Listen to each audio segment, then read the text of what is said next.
আসসালামু আলাইকুম my YouTube family.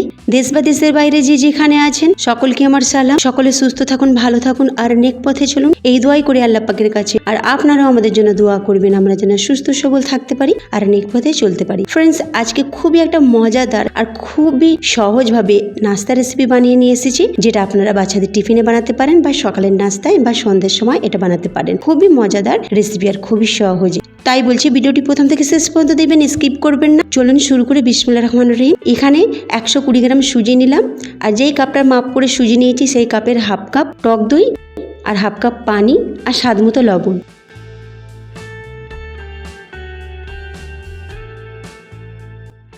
একটু মিশিয়ে নিলাম। তারপরে আরও পানির প্রয়োজন হচ্ছে, আরও হাফ কাপ পানি দিয়ে দিলাম।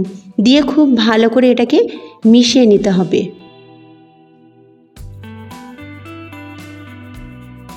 খুব ভালো করে মিশিয়ে নিয়ে এটাকে ঢাকনা চাপা দিয়ে 10 মিনিট রেস্টের জন্য রাখবো।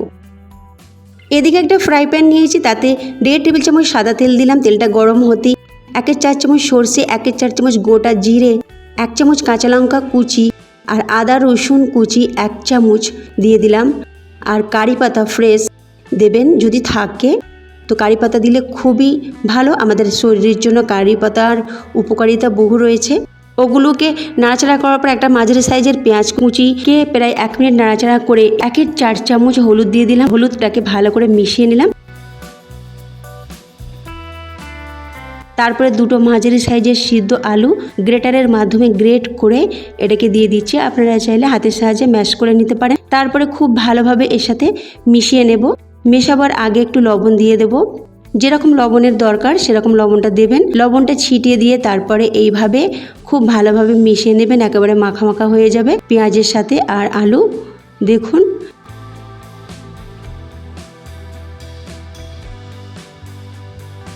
এবার এটাকে একটা প্লেটে তুলে নেব ঠান্ডা করার জন্য। 10 মিনিট পর আমি ব্যাটারটা চেক করে নেব। ব্যাটারটা অনেকটা ঘন হয়ে গেছে।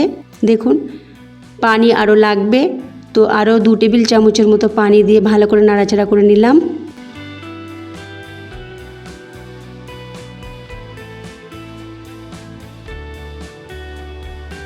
এবার আমি 1/4 চামচ ইনো দিলাম। আপনারা চাইলে বেকিং সোডা দিতে পারেন।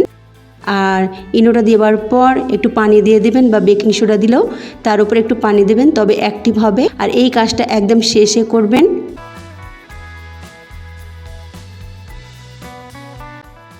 একটা থালা আগে থেকে তেল ব্রাশ করে রেখেছিলাম, সেই থালাতে আমি ব্যাটারটাকে পুরো ঢেলে দিলাম। আর থালাটাকে একটু ট্যাপ করে নেব যাতে ব্যাটারটা সমানভাবে চারিদিকে ছড়িয়ে যায়। আর এটাকে এবারে রাইস কুকারে আমি সিদ্ধ করব। রাইস কুকারে আগে থেকে পানি বসিয়ে রেখেছিলাম, পানিটা টকবক করে ফুটছে। এটাকে প্রায় 15 মিনিটের মতো সিদ্ধ করব। 15 মিনিট পর চেক করে নেব টুথপিকের মাধ্যমে, একেবারে টুথপিক ক্লিন। তো এটাকে ঠান্ডা করার পর চারিদিকে ছুরি দিয়ে কেটে নেব। এইভাবে একটু হালকাভাবে কেটে নিয়ে উল্টে নেবেন। দেখুন, উল্টে নেবার পর আমি এবারে এটাকে 4 টুকরো করে নেব। 4 টুকরো করে নিয়ে প্রত্যেকটা পিসকে মাঝখান থেকে কেটে নেব। মানে তলার দিকটায় কাটবো না, ওপর থেকে কিছু অংশ কেটে নেব, কারণ আমি এর মধ্যে পুর ভরবো। এই কাজটা একটু সাবধানে করবেন, আর ঠান্ডা হয়ে গেলে করবেন। গরম থাকতে থাকতে করতে যাবেন না, তা নাহলে এটা কিন্তু ছিঁড়ে যাবে। এইভাবে সবগুলোর পুর আমি ভরে নেব, আর হাত দিয়ে চেপে চেপে, আর সাইডে যে পুরটা বেরিয়ে আসছে সেটাকে আমি নিয়ে নেব।